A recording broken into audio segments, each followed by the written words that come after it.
Okay, so if you've seen the new Owl House episode For the Future yet, we just got a little more background information on the previous Golden Guards, and even some grimwalker lore that reveals how a grimwalker is made. And I just couldn't help but to oversee this theory about Hunter being a grimwalker, specifically his age. Some thought that grimwalkers start out as newborn babies, like witches and us humans, but that one scene For the Future says it all. They don't start out as newborn babies, rather in their current form. Now, the reason some of the grimwalkers we saw in that scene looks different in age and features is because Bills has been trying to precisely replicate his brother, Caleb, for centuries. We know this thanks to some of Bills' memories, which we saw in Hollow Mind, and from the website fandom explaining the backstory of the Golden Guards and Bells' intentions with creating them.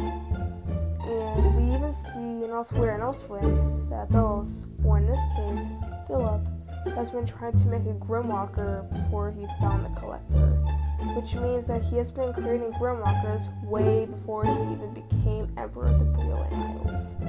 And it's revealed that thanks to them that Bellos was a child back in 1613, which means that he is a little over 400 years old. Now it's unknown how old he was exactly in Elsewhere and Elsewhen, or in the Savage Ages, but he was at least 30 years old.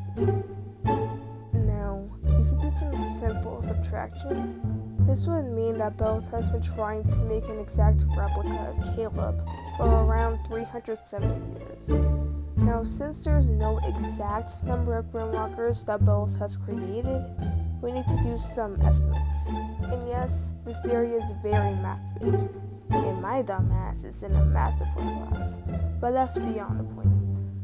So, we have seen some Golden Guard masks and Grimwalker corpses in Hollow Mind, but there isn't near as many Grimwalker corpses in Hollow Mind as there are in King's Tide and For the Future.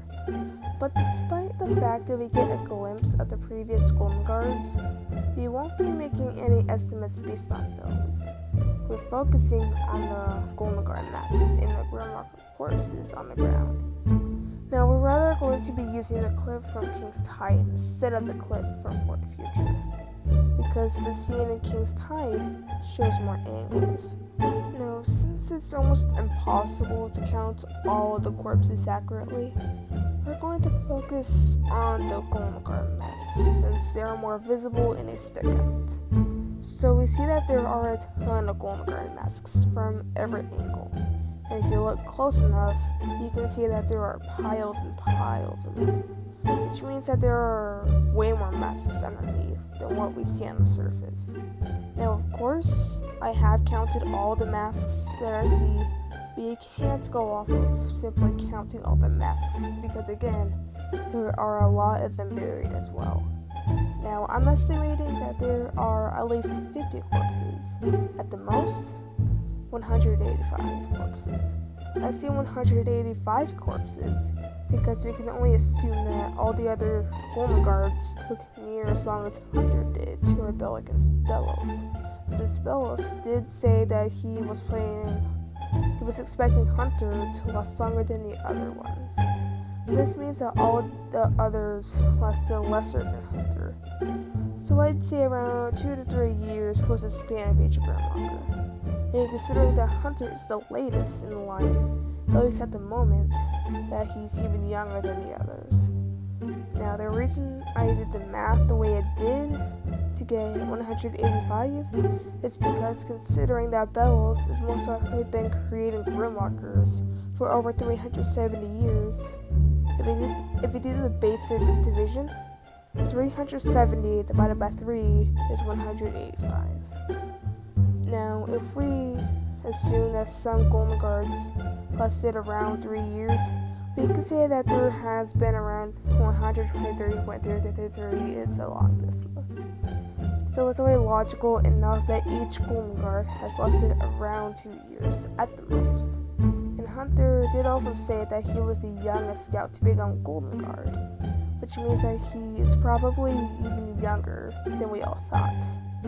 I personally think Hunter is 2 years old, considering he still had to train for a while to become Gold Guard, just like the rest of the line. Anyway, I think I explained this theory pretty well. Let me know in the comments if you agree or disagree with my theory. And make sure to comment suggestions for future videos. And if you agree with this theory or just enjoyed the video, please leave a like. It really helps a ton. And make sure to subscribe so you don't miss out on future theories, headcanons, analysis, and other types of videos. Anyways, I'm getting off here now.